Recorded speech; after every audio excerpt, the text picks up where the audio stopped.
Hey everybody, welcome to Bourbon Real Estate. I'm AJ here with Ben and Tim, and we have a bottle that at least I know I'm pretty excited about. Um, we're gonna just get right into it because I'm excited about it at least. It is Old Fitzgerald 7 Year. It is a new release from them. Normally their stuff sells for a few $100s depending on the year. But no, let's get into this now. I'm excited. I've heard a lot of good things about Old Fitzgerald. Never had it. I hear AJ talking and I just wait for the glug glug. Just waiting. There he goes. We're going to go at this one neat since it is, I've never had it. Tim? Never. Ben? Well, no. So we're just going to go at it neat, get the flavors, and see what we like. Solid glug glug, Yeah, actually. bad For glug glug, like a little short neck bottle like that. Yeah, no ice clanging to say. Oh, okay. There we It's go. good pour for Tim. I like it. Here we go, boys. It's tasty. Cheers. Cheers.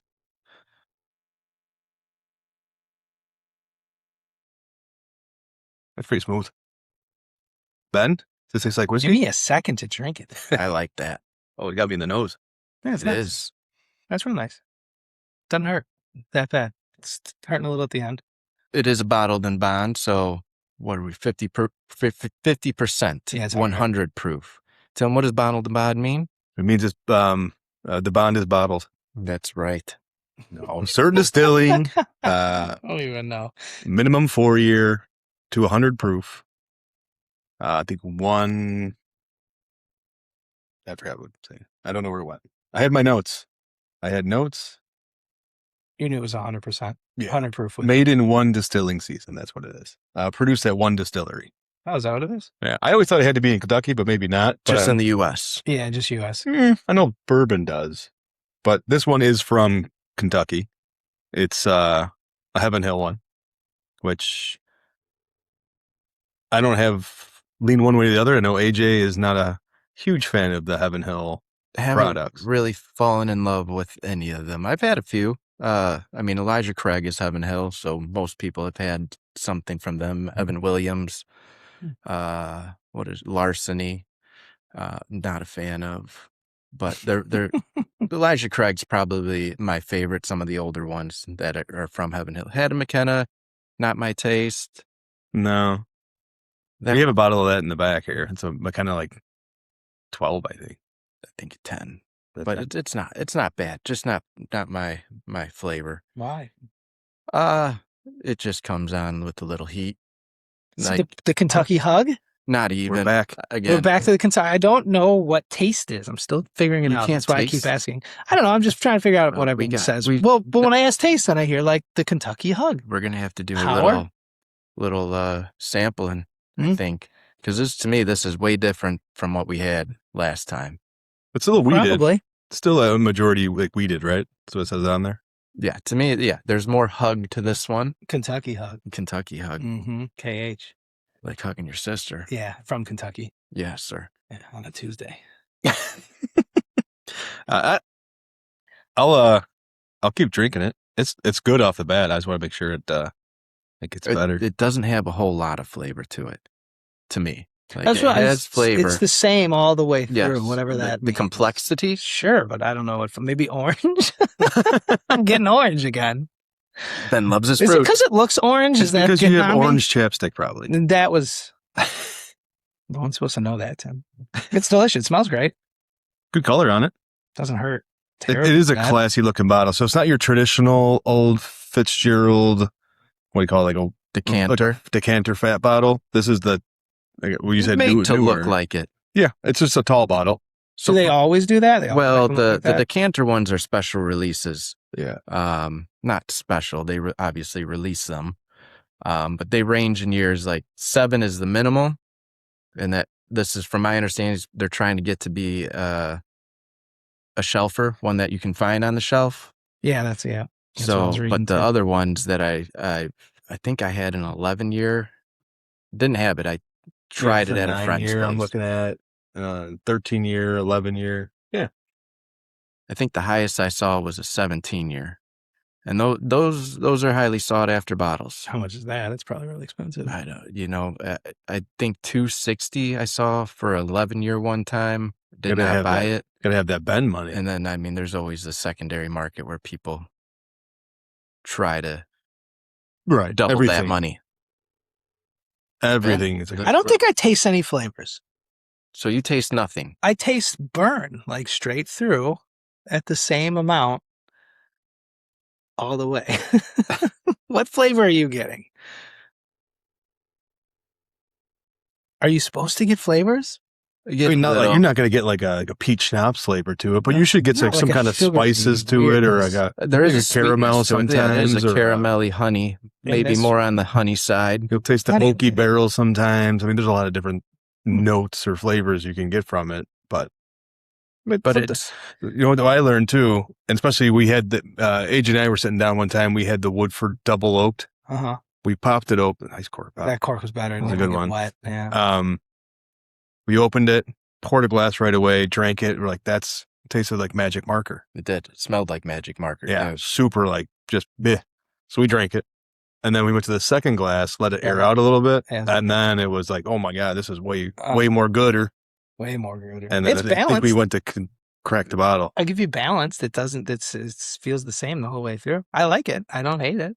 I'll give it that. Ben hates it. I don't hate it. There's no hates hate. Us now too. I'm leaving. Can I walk out? No. That's the fun part about trying different bourbons, though. Like you never know. Like that was a shelfer, but $60.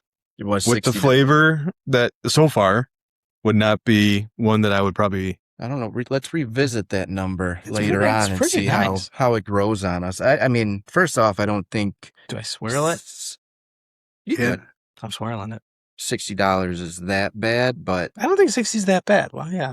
For me, I'd rather just grab the EH, or even the Green River we did, or the Michter's so far. For the ones we've done, I'd rather have this over the Michter's and Green River. Maybe at the end of this, those are half the price. We all know when we do these episodes, by the time we get to the third glass, I love it. It's worth it. It's worth it. Every one of your ratings 7.1. These are only about an hour long on average. The bottle's awesome. Yeah, it captures like the old 50s, 60s bourbon bottle. What I was reading about. Cool on the shelf. Ben's got fun facts? Not really. They're talking about behavioral science on here, and they use sensation transference, which makes you remember vintage diamond decanters from the 50s, which makes the price tag feel a little more okay. Is their hope in why they designed the bottle this way? Not to me. Marketing people are interested. I love EH Taylor because of the flavor, not because the tube and the cool labeling. I do have the green bottle, the green tax stamp bottle and buy. Green means 100 proof whiskey. Mm-hmm. Red means something else, like under 100. So they had two. Oh, makes sense. And I do have one fun fact on this one. It was one of the only legal. Old Fitzgerald was one of the only legal distilleries during the Prohibition. They only granted license to 6 for medicinal purposes. Yeah, this was one of them. So they had it. So we're basically just self-medicating. In a way. Aren't we all? We all? We're here. I will give my favorite fun fact that I saw in this one. It's called the River of Fiery. Not Fiery. The River of Fire. We ready for this? Tastes like it. Give it to me. Heaven Hill distills Old Fitz, but in 96, their original distillery was struck by lightning and caught fire. Over 90,000 barrels of bourbon exploded. The alcohol fueled a literal river of blue fire that flowed down the hill and set the surrounding buildings ablaze. It's pretty awesome. I mean, sad, but it's pretty awesome. That's crazy. Imagine seeing that. If I'm a bottle of bourbon, that's the way I want to go. What year was that? 96, not too far ago. Not too long. Good year, Bulls. 1800s would be funny to see that going down the road. Burned to the ground. Heaven Hill had to buy the Bernheim distillery in Louisville. Do you guys know that one? Louisville. Yep. Can't move your mouth when you say Louisville. Louisville. Just to keep making their weeded bourbons. So that's why they call it Heaven Hill, this one. So I've had Bernheim weeded, which is distilled by them as well. But that, I think, was $40. I'd rather pay right off the bat. That was not good. That was a mixer. So $40 mixer. You said Bernheim. I did. It was in here. I've never heard of it. Yeah. It's a distillery, which they bought, so they probably own it. They own it now. They own it now. Oh, it was 96. That makes sense. Yeah, so they were I think they were distilling through them up till last year or maybe 2 years. They built a whole new distillery. So probably because of fire. Maybe, well, that was too many years later. We have a lot of history on the distilleries going bankrupt, burning, collapsing for the snow. I wonder why. Has nothing to do with. They got building better. It's I wonder a what whole story. insurance is like on Does it. it have anything to do with corruption? Can you insure a rick house? But it's going. This Put is the foil hat on. I'm not. It's the next fun fact. Oh. The hidden Easter egg in the marketing of Old Fitz and larceny, which you'll talk about larceny soon, right? Because they actually say something about that in this too. But John E. Fitzgerald was a master distiller. He was a Treasury IRS agent also who had the only keys to the rick houses. He used to sneak in and steal the best barrels for himself. And the distillery figured it out. I would do the same thing. Yeah, why not? They ironically named their best barrels the Fitzgerald barrels. So these are they're basically named off a corrupt IRS agent. Yeah. I mean, if I owned it, I'd be like, yeah, I'm just put that barrel in my bedroom. I wouldn't say no. Yeah. I mean, I don't know if I'd steal barrels. Definitely try some. I mean, you're looking at like 1,000 barrels. You're gonna be like, who's gonna miss one? What's a glass or two, a bottle or four? Well, if you try them and you really, really like one, just you own it. Just give me that entire barrel. Yeah, give me the whole barrel. It's funny you say that, AJ. Back to the Prohibition prescription. Doctors used to write actual prescriptions for a pint of Old Fitz every 10 days to cure things like a cough, high blood pressure, or nerves. Every 10 days. A pint? Pint's small, right? A pint's It's a pint glass. a pint glass of beer. Yeah, 16 ounces, right? Give or take. Yeah. Every 10 days. And this is 2 pints, I think. Right, but like, So like 2 a day, two shots a day. you should do like a pint a day. It's not You should enough. do not enough. Not enough. The doctors were wrong. Yeah. I'll give them a call. Well, maybe they were right considering our crises we're coming off of right now. Well, So- this was 1920s, but the Walgreens, what's funny here, I didn't see this the first time through. Walgreens exploded because of this. Walgreens was a drugstore. They went from 20 stores to nearly 400 stores selling illegal bourbon. Hey, can I get a bottle out of I got Fitz another that one. I can't believe that. Oh, that's crazy in the 1920s. Well, it's like the weed doctors like 5 years ago before it was legal everywhere. Like, oh yeah, here's a medical card. You have glaucoma. How did you go in that? We're going to go off tangent here. I Did you don't go have in one. there with a prescription in the 1920s to a Walgreens from a doctor, or did you just go in wanting booze?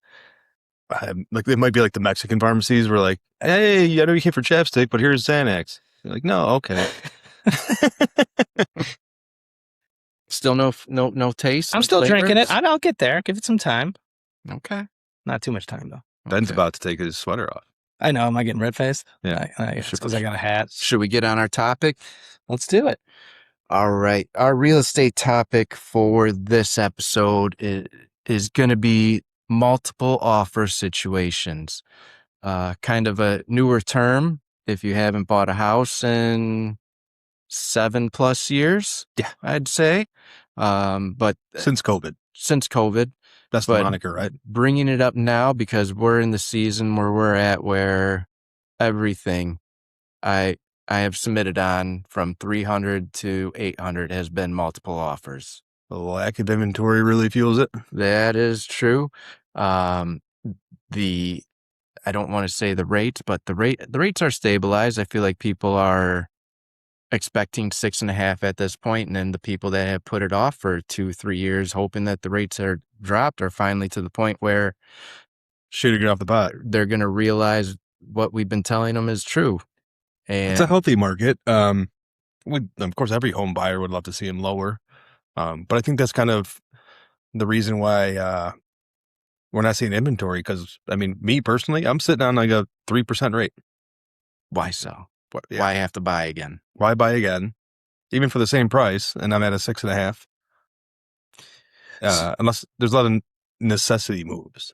Yeah, and I don't know. I don't get why at 6% it's so crazy right now. And I get the whole most people aren't going to sell because they're at 3%, but like supply and demand set like so somehow it's new buyers that are coming in and wanting to buy stuff. Well, the because if it was if it was people who were selling and buying, we should be at a neutral. There should be a lot of them are doing cash around us because up by where we're at and all over the suburbs, people almost doubled their equity, right? So if you bought a house for 300, it could be worth 600 now. Your Uh-huh. mortgage is paid off, so now you walk away with $550,000 cash. Yeah, from but not selling really. Your house. But because you just have now you got to go buy. You have a 3-bed, 2-bath. You went from $200,000 to $500,000, whatever your numbers were. I'm sorry, I forgot. Hmm.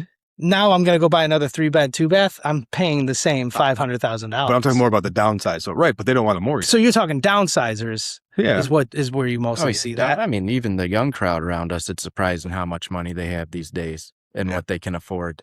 I mean, kids not right out of college, but maybe 25, 26, 27, you know, putting $100,000 down, buying $500,000 houses. Well, because they're staying in their parents' houses until 26, 27 too, and stacking cash. Coin. A lot more people, you know, but the empty nesters are the ones that are semi-winning because you can go get a brand new build and pay cash for it. So if your house downsized, you bought your house, and it's not downsizing. From my experience, it's going down to one level. So I have an uncle that these had townhomes these days, a total a 2-story with a basement, called 2,000 square feet. He downsized to a 2,000 square foot ranch townhouse with a 2,000 square foot basement. So how much? Same price?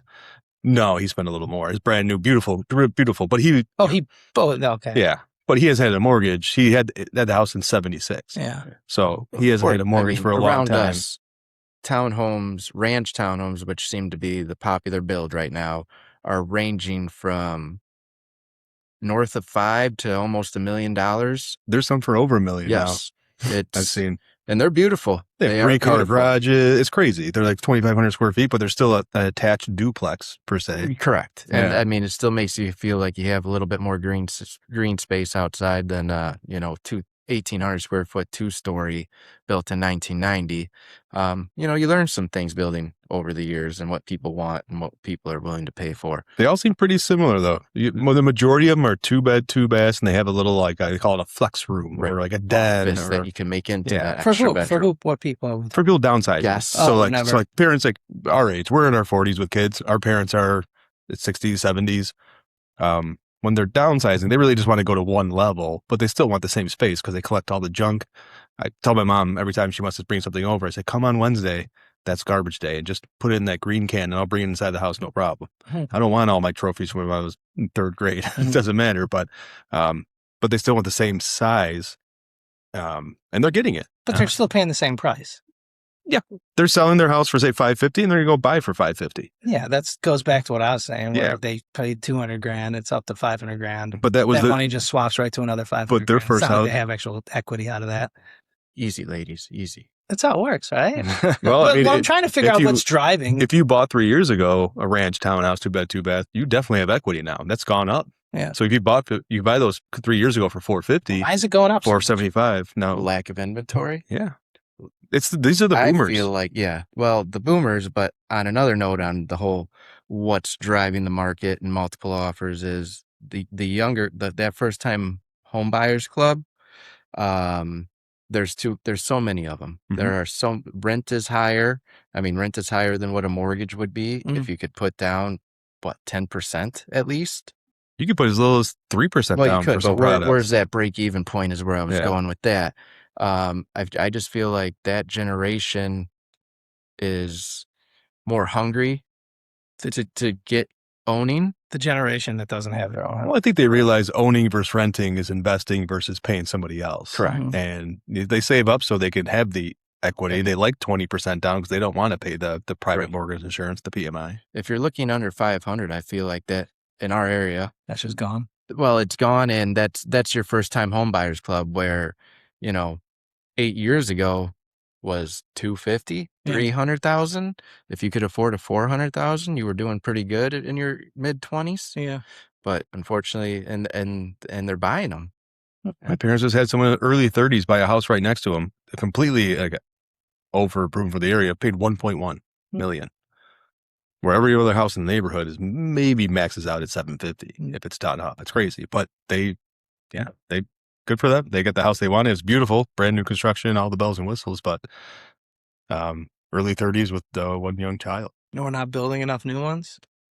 We're in an area where new build, I believe, not that it's too expensive, but new build is put as much on the land, as much house on a 1/4 acre of a lot and sell it for $1 million. Not everybody wants that. That's a lot of areas here. And we're not building in our area first time home buyer homes. I feel like that's the single families are a secondary home.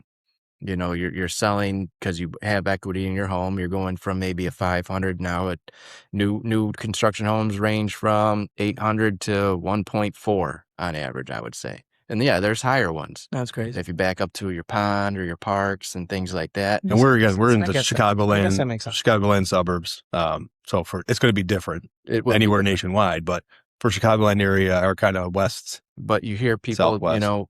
from our end, oh, we're going to Indiana. Well, Indiana learned, and they're doing the same thing now. It's from my understanding, not much cheaper, maybe a little bit cheaper. Still. No, I think the prices are a little bit higher actually, Higher. but people still like Indiana's rule of 1% property tax on the value of the home. So if you buy a $600,000 home, your taxes are $6,000. Where I just got my tax bill and $11,000. I do not have a $1.1 million house, but yeah, it's still a lack of inventory because of the influx of buyers and also the reluctant people to sell right now. They don't want to spend that money if they have a nice, comfortable mortgage and they're comfortable where they're at. But we're seeing people who need to upsize. So coming out of townhouses or condos, and you got a couple kids now, or relocating. We get a lot of those people. I get a lot of calls saying, "Hey, I'm moving from."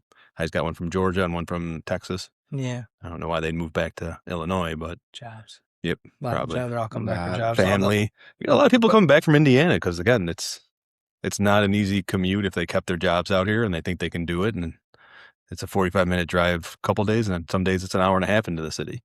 So it just depends on traffic and then quality of life too. But that's what you pay for all around the country is, even from here, you get more rural.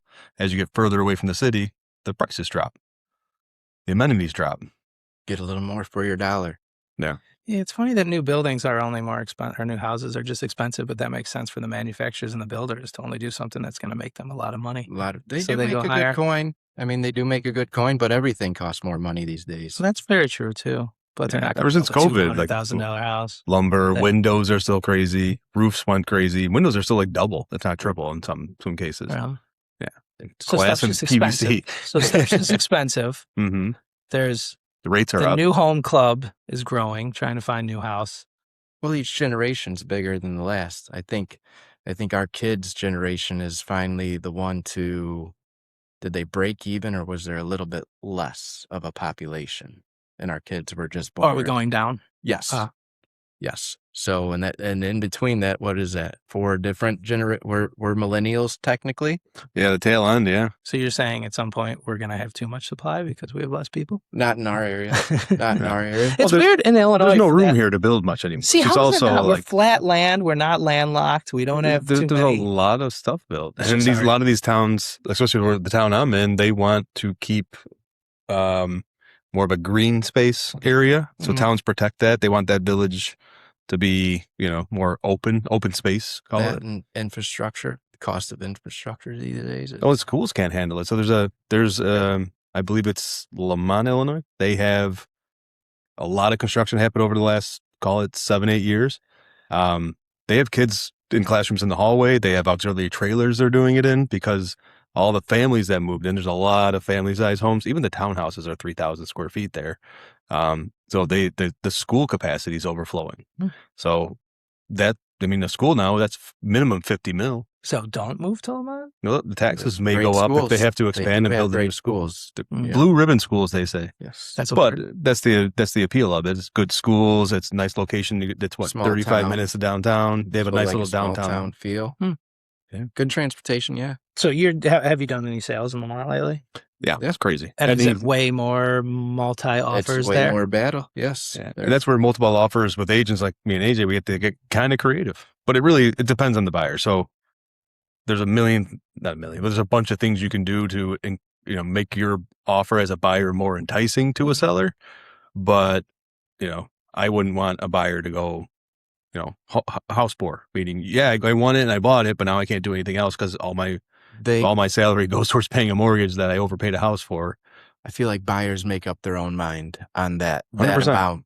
It really is. We are there to educate and give the facts, and then they pick what they want to offer. And after losing 2, 3, 4 offers, they learn on what they want and how much not how much as far as money they're willing to offer. I mean, there's other things of the contract you can negotiate.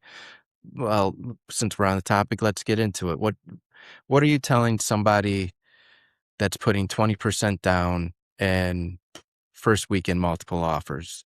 Qualified buyer. What are we doing to educate them on where we think they need to be? Before you do answer that, Tim, does the 20% matter to the seller at all? Yes, qualifications matter very much. Well, but as long as they've got the loan from the... Yeah, I'll give you a scenario. So On that, okay. yeah, say you're selling your house, and I say, hey, I'm your agent. I have 2 offers. We'll call it 500,000. This guy's putting 20% down. This guy's 500,000. He's putting 5% down.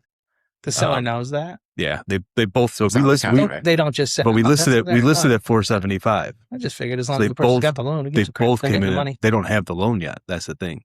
But here's a scenario. Oh, because you're just pre-approved does not mean you Yeah. have the loan. That's the risk. That's the whole 30 days to closing while you're under contract or in escrow.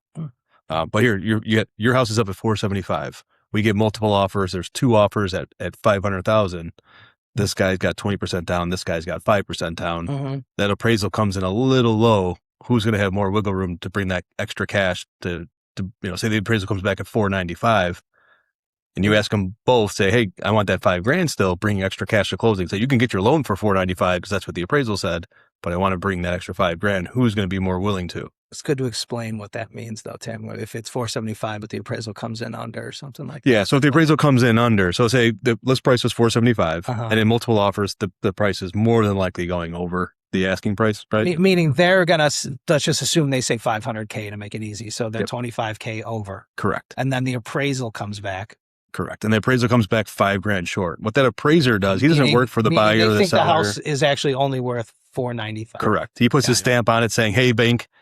He works for the bank. The appraiser doesn't work for the buyer, seller, anybody else but the bank. Because the bank wants to make sure they hire a local appraiser to make sure that if they're going to lend money, it's worth it. So he says it's only worth 495. So then as agents, we're like, shit. So as buyer agent or seller agent? Both, because it's another negotiation of sorts. Opens it up again. Yeah. So you guys know something has to be. So the buyer comes back and says, okay, ask them to reduce the purchase price from 500 to 495. And the seller says, oh, that's cute. How about you just bring the extra $5,000? Yeah. And so then it kind of comes to a meeting of the minds. And in this kind of market, pretty much that seller's going to win. Says, that's fine. I'll just go to my backup offer. Okay, that's an easy scenario. It doesn't happen all the time, but that's a case in point where buyers feel the pressure to be like, okay, you know what? I'll bring that extra $5,000. So I'm still putting my 20% down on a 495 loan now, not a 500 plus $5,000. And then I'm bringing an extra $5,000 to, the gap the appraisal, which brings us to another point. AJ could kind of explain what an appraisal gap waiver is during an offer situation. So the appraisal gap waiver, I mention it during showings in this type of market. If the buyer wants to offer it, it does speak volumes to the seller. You can say, again, 475, you put in 500. If I know the buyer has it and they really want the funds, I'll tell them, hey, you could. They have the funds and want the house. Yes, yes. You can cover the whole thing. You can cover up to a certain amount. You could cover up to 10,000, 20,000, 5,000. Is that before knowing how much the gap might be? Correct. This is during the offer. You're just taking a guess. You're just saying, I want this house. I don't care what the bank says, because the buyer goes into it thinking they're paying for an appraisal. I feel a lot of buyers, go into it thinking the appraisal's for them. Yeah. Like we didn't do our job and this person's going to tell me what this house is worth. No, it's for the bank. The bank wants to make sure that its money is going towards something that is worth it. Yeah. So if that buyer never makes a payment and they have to go resell that property, it becomes bank owned and goes foreclosed because the buyer never made a payment. They don't want to put it back on the market at 475. They want to put it back at 495. They want the appraised value, which again, not these days really happens, but that's the idea of an appraisal, to make sure and double check that the bank should actually lend the money. So if there's a shit shack down the street that should be priced at like 50,000 and I'm like, 150,000, the bank's not gonna be like, no problem. Yeah, they're going to do they're going to do a little research with an appraiser to make sure that. But the appraisal gap waiver speaks volumes to the seller. I mean, if you're a qualified buyer willing to To gap it. gap that. Yep. To gap It's like it. gap insurance. So like Yeah. you wreck your car and you owe 20 on it, but the total is 22. That gap insurance you bought will cover that extra $2,000. I get what it is. That's cool. You've used it. I think we used it. Did we use it? I think we had to Let's use get into it. some scenarios where Ben put some offers out there. I think we honestly did use just it. remember the last one. There was too many. Just jokes. No, Just it's 480, right? N- Offers no. put in. What are we No. up to? I'm gonna every time I got to No, double it. we had the discussion. I don't remember. I remember the one. I really don't remember. Besides fine. maybe another one before that. There's a few others. And But it was a competitive market. And It was a competitive you bought market. it 5 years ago, we talked about? Yeah. I've got about 5 years, 4 or 5 years ago. Yeah. 20. And that was still that was even crazier Two. then. Yeah. I don't. It's always crazy. This It was- time of year is always crazy. was- We are talking in the spring. We're in the middle of May. I did. And It was when did we buy? Right before April. Right, May. Yeah. Well, that's what also fuels multiple offers is the people that are upsizing, they want, especially with families with kids in school, they want the school year to end. And also sellers don't want to put their house on the market until the school year ends. No, so there's a time. Do you ever guide It's people? spring market. Oh yeah. That's what I mean, fuels. that's this time of year. I mean, one of my first questions right now is, does the seller need a rent back? Do they need extra time after We closing? talked about rent back, but I don't think we ever did it. Well, we also So rent discussed- back is Post-closing possession. post-closing possession. So you close on the property, you offer the seller to stay in the house for an extra month or two while they find their next. Can only be 2 months. 60 days. 60 days on a finance loan. Wink, wink. 60 days you can allow the people to stay in there Correct, while or you else it looks- simultaneously pay. And the reason for that is if you want to qualify for any kind of loan and as an owner occupant loan, meaning I'm going to buy this house and live in there, you have to move in within 60 days in the eyes of a lender to call it owner your occupant. If not, primary house. and if somehow they catch you on the 61st day not Mhm. living there, Yeah. your loan will revert to an investment loan, which is typically minimum of 1 point higher. A percentage why on your API. Correct. Yeah. So if you're at 6.5, at minimum it's going to jump to 7.5.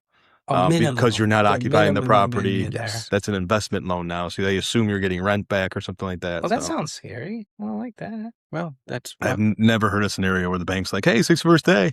So you got the gap. But if there's any kind of, You got the extended rental. I don't know what to call it. post-closing possession. Are you ranking these and like what you look for best for the Well, seller? I think that's that's my phone call to the listing. Does Exactly. does the seller need more time after closing, or are they ready to go at closing? A normal closing in our area, 30 days. so a good buyer's agent will call up the list agent and say, hey, I got a very interested buyer. Are there any specifics that the seller wants? Do they need post-closing possession? Do they want a quick close? Maybe it's a vacant property and quick close is more appealing. Is there, conventional compared to FHA or VA, because there might be some repairs to do to the house that FHA and VA won't fund, they won't finance because of stuff and the sellers want to deal with it. It's FHA and BA. A different type of financing. Got The FHA, VA, conventional. VA's veterans, that's a better one. It's a great program, 100% financing, no money down for a veteran if they don't want to. They have No closing PMI. costs. Does the no money down look bad on the seller in that scenario? Well, Some people don't like it, but I'm a big VA person. It's for military veterans. So Yeah, I get it. I'm just thinking the They- seller. they- Not they it's not des- about you guys. they but the deserve sellers. it, but there's people that don't, yeah, because it It's comes the same down to seller dollars. thing. Gotcha. So with FHA and VA, it comes with this misnomer that there's a second inspection. What it is, there's a normal home inspection. Uh-huh. And then when the appraiser goes out, he just looks for any kind of deficiency. Make sure it's move-in ready. He wants to make sure there's no safety injury. issues and no major repairs to do to the Yeah, for property. the VA, Correct. probably. Yeah, Correct. seems fine. Yeah, and then FHA, because they're both pretty much government-backed loans. So FHA, if you foreclose on that, the Federal Housing Authority, the house forecloses to the government. Same thing with VA, it goes back to the Veterans Affairs, Yeah. where conventional loan, the bank has to deal with it. Hmm. So they're just a little more scrutinizing. Unless the house is a real turd burger, you should be fine. I've seen some really outdated, ugly homes Mm-hmm. that still are safe and Some of my favorite functional. ones to sell. Yeah. Old grandma's house. They take care of their things. So, They man, may You got, be yeah, outdated. carpet lines, you got Yeah, doilies. telling us houses were nice quality. You could just Yeah. the Oh, trim in the corner absolutely. of the house and the Yep. paint all Didn't fresh and all have that. kids running their toys into the trim Damn work, or kids. dogs chewing up the windows. Should like the gap thing or the rental thing scare any buyers away saying no? Are they You usually have to pretty prepare 'em for confident? it. You have to like 'Cause that. they've never dealt with it. In this market. Every buyer I meet, I'm explaining how this market is and how you're present your offer. Yeah, but that takes a few getting declines or whatever the word is, where you start. Yeah, realizing, most people have to lose one or two to Yeah. really believe an agent, especially if you meet a random person. If it's like, if I'm talking to you, Ben, you want to go buy a house, you'd believe me right away. You'd be like, yeah, that makes sense. But if I meet a random, lead, say through like Zillow or Redfin or something. There are the smart ones out there too that I saw this one went in 3 days. I believe you that I saw this one went over the weekend. That what do we have to do to win a property in this market? Like those are the ones, the ones that ask questions are the good ones that you want to work. You say you got cash? No, you want to do a competitive? Cash isn't king right now. As long as you can guarantee that they're getting paid, I feel like that's right. Again, it goes back to Ben's scenario. You got a 475 house. Some guy comes in cash 475, or they want to finance and cash is straight with 25% down conventional at 500,000. I'm going to risk, the financing for an extra 25K for sure. But even the cash is dangerous, right? Can't the cash people just cancel out? Because you can just get out of it. You still have the home inspection period and all get that. out of it. Yeah. So that's the other part about multiple offers is you can say as is, meaning I want a home inspection, but I'm not going to ask for anything repair or credit wise. That, I think. I don't think we did it though. No, I don't think we did it either. It's a take it or leave it kind of thing. Yeah, I didn't want to do that one. A lot of people are up in arms. First-time home buyers are up in arms about as is. But that's what I try to explain to people too. But if, like, say you go there for the home inspection and the furnace isn't working, that's where we can have a conversation with the other agent and be like, listen, I think you're not going to get the full value of that without them fixing it. So have your seller fix it. That makes sense. Right. Because the conversation's always open. Correct. You just don't want to be nitpicked. It's like the buyer's agreement. It's there. Yeah. You don't want to ask about, door stops missing, reverse polarity on an outlet, all these little minor things. Yeah. The buyer has to kind of be like, yeah, I get it. It's not a brand new house. I got to do some stuff to it anyways. When we moved in, we found a little hole in the bathroom door from the doorstop that ripped into it. I almost thought about giving it back to the owner. I didn't. I'm kidding. He was also for not calling me. He was deceased. So we couldn't even call it. You get a Ouija board and you just, hey. We found little tidbits about that person too. I'll tell you offline. But that's where you see a lot of the as is for sure. What's an estate sale? Yeah. It's an easy thing to be like, oh, estate sale as is. But like I had one where there was 13 siblings. 6 of them. Wait, hold on. Yeah. At the as is or spying or selling? As is, sorry. Selling? It was an estate sale, yeah. So their mom had 13 passed away. Separate selling the house. There's 13 siblings. Four of them were had to sign everything. Yeah, executors of the estate. And I was like, you know what? We're going to go as is on this one. It's probably the easiest. It was a beautiful townhouse. Yeah, because if anything comes back, we have 13 people. We have to have you got to tell the other, the seller or the buyer side. Well, how many around this time of year do you just see as is? Yeah. And it's common for the seller just to put this is as is or don't put in your offer. Well, if somebody tells me they want to sell the house, but like I'm not doing anything, I'm going to go as is. Okay. Yeah. So it's more common just to say as is. Yeah, it has been for the past 7 years. Like the sellers can just put on so when you look, if you get anywhere on the internet or on the MLS, sometimes we have a little private broker mark we see, and it'll say like, strictly as is, don't add, seller will not provide anything. Like it gets a little bit more rather than beautiful 4-bed, 2-bath, a stock. It's kind of funny though, because the sellers are selling obviously, but they're going through the exact same problem because 90% of the time they're about to buy on the other side and having to deal with the exact same stuff, right? Well, they know that it's easy to sell your house as long as your price is right. Any house can sell as long as it's priced right. It's it's the ones that they want to try. Oh, 50 grand over. Well, no, that's not going to go well, because everybody has that information in the tip of their fingers, whether it's someone doing the research on Zillow or one of those sites, or an agent who's, knows how to navigate an MLS. You can pull comps at 5 minutes and say, hey, no, this 3-2 ranch for 1,500 square feet is not worth that much. It's not worth that much. So you want to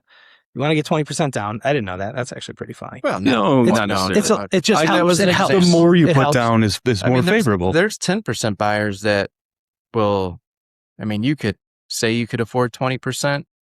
Put it on the contract, decide to put 10% down and cover. Oh, cool. You can do that. Yeah. And they might buy, you're better off putting 10% down. And then if you had 20%, buy your rate down. Oh, yeah. Take that 10 grand to talk to your lender, buy your rate down from a 6.5 down to a 5.25. And that 10 grand is going to save you how much over the 360 payments? Well, where I was going with that, I was trying to summarize all the different things that you guys do just for our listeners. So it's good to have a big amount down. If you got cash, that's even better. Qualification. Gapping is great. The rental part is nice. What else do you do? Rent back. There's escalation clauses people can do for saying, "Hey, I'll take the highest offer and I'll beat it by 2,000." That's garbage. Yeah. Garbage in my That's just a opinion. right of first. Isn't that you know, illegal? The high, No. no. Highest People can say best, you should put your, I tell Put every your highest client, and bet off a best. tell offer. every client, I And think if you I don't told get you it- this, put your first offer should be your best offer. They Yeah. call for highest and best, you either move up or stay still. Yeah. So you basically, if I got a buyer who's willing to do whatever, I'm going to have a really aggressive purchase price on the contract. I'm going to have high earnest money to show them that we're serious. We're going to have a flexible close date, whether they want to close sooner or later. We're going to have an appraisal gap waiver in there with as much as they care to do. So it sounds like the seller's writing the contract. And they almost are. Yeah, because in this market. That's what seller's market means. It's funny too, because for me, I'm like, I will spend, if I'm buying like an e-bike, I'll spend 3 months finding the right e-bike, and then every coupon and every discount, every sale I could possibly find. So then I'm buying a house, I put your best offer in. I'm like, well, damn it, I want to invest in this. You're the 10%. Most people, especially if you're moving out of like a necessity, it's going to be kind of urgent. You're going to have to kind of I know not settle, but you're going to have to pick something and kind of pay for it. Yeah. Not necessarily. You might, there's plenty of people who are like, hey, if something pops up, okay, that's, and then they'll still get aggressive on it, but they're going to wait for the right house. So there's a million different variables when it comes to buyers, but and we tell everybody, there's all the tools you can do. You can do all of them. You can do none of them or a mix of them. It just depends on how much you want the house. Correct. Or you can go or your financial or you go situation. Yeah. And I feel like we're turning the page to where people that bought during COVID, which wasn't very many, but there's still some. Now we're getting into 6-7 years into it. Yeah. And normal 10, 15 year span on a home, on a starter home is starting to wear on them. And they want to move to So, and so I that's mean, the upsizers. Yes, that it may help the market, may hurt the market, But they were in it before and they remember it. And they're like, we got to do that same shit. You're like, yeah. Yeah, unfortunately you do. Man, it's worse right now. And that also, not that it drives the market up, but it, when we pull comps, when we see a house that sold for, that one was listed at 475 and sold at 500. Well, now that's a new comp at 500, given for all the houses around that area. Yeah, correct. For that matching criteria, yeah, it's 5. So it's not us just driving up the price. No, I know it's not. Oh, is there assumptions that it's agents driving up the price? That's kind of funny. That's not. No. Well, could you imagine if you guys could do that? There's also the option now with that new rule change that a buyer can say, "Hey, I only want the seller to pay 1% commission, and I'll cover the 1.5% on my side." And they'll get creative with it, whether it's straight cash, not cash. But that's another way to try to win the another seller negotiation. Another because thing anything that can increase the net to the seller, and then that appraisal gap waiver almost guarantees a certain net. I mean, as a new time buyer, that's hard as hell to decide what the hell to do. And most of the time, you might just not. You may pull all the bells and whistles, and that's still why you not just get call. Yeah, everything, you just call AJ, and he'll guide you through. Well, we can go back to that. We did put the last house we put an offer into. We didn't win. I think it was a cash against us. That's why you put in offers. So many people get deterred by, there's multiple offers and things like that. Yeah. There's always people that inspection, financing, things just fall through sometimes. People walk away. I was just talking to, we have closing coordinators at our brokerage, and I was talking to them. I do kind of a huddle with them, and they said they had 3 cancellations. I know they had 4 last week. Buyers are getting caught up in the multiple offer situation and going crazy and just to win it. And then they realize, like, I don't even like this house. Let's do the home inspection and find it out here and cancel. It happens a lot where people just get caught up in baby. Exactly. Yeah, and then they once you win it, you're like, oh shit, I got to pay for this. And I don't really want to live here. Oh no, they have cold feet, but they got caught up in just bidding. Yeah. Well, yeah. Another thing buyers need to realize in a market of multiple offers, things aren't going to check all the boxes. Houses. Yes. Houses are not going to check all the boxes. No. Well, that's the letdown. Well, you win it, and then you go to the home inspection, and you're like, oh, this is wrong. This is wrong. And that seller had multiple offers. You asked for a loose toilet to be tightened. They're like, cancel. No, that's this buyer's a pain in the ass. Yeah, no, I didn't care about any of that. That's a good point, though, AJ. Ben loves a good loose toilet. No, fix it. I don't mind fixing that. Check boxes, and you don't want to be the nervous buyer. You don't want to keep on asking for an extension on an inspection and trying to buy more time for yourself to think about it.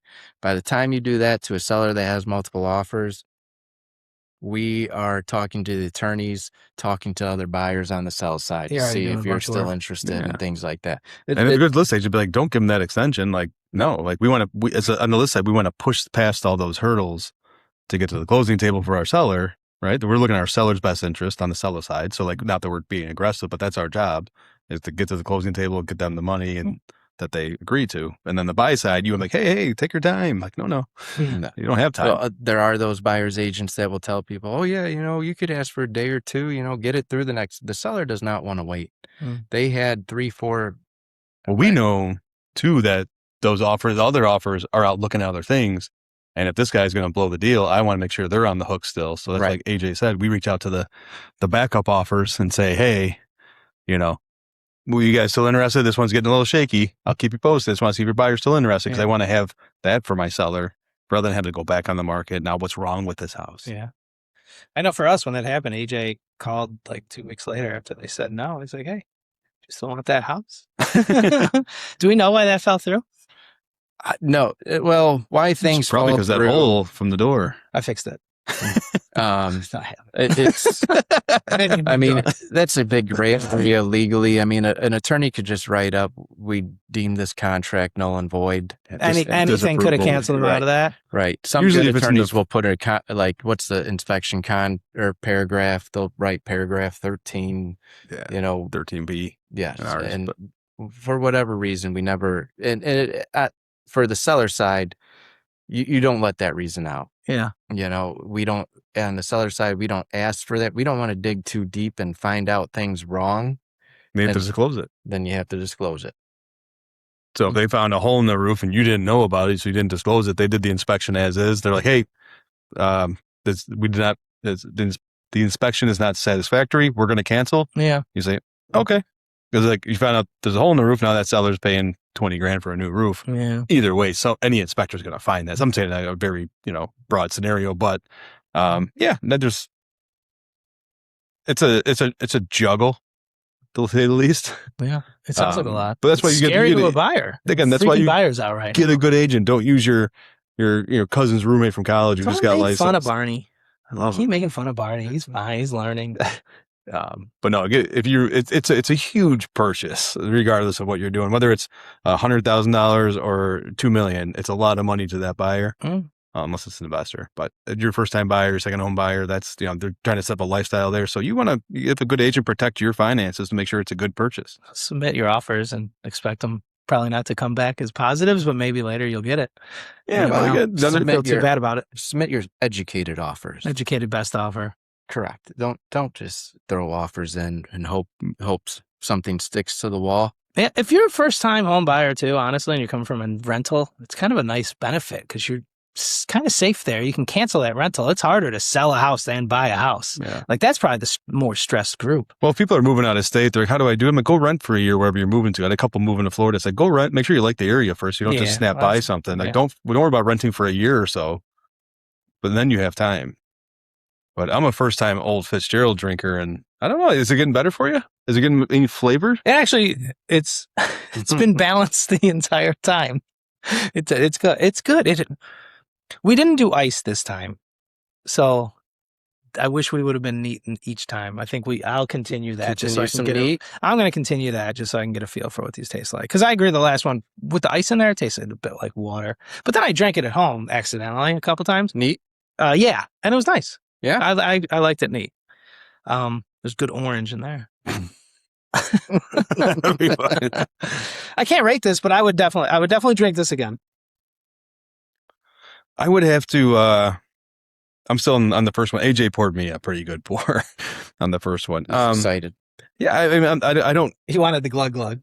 Yeah, I don't hate it, but I don't love it. If it's on the shelf, maybe I'll buy it as a change of pace one. What's your reasoning for not loving it?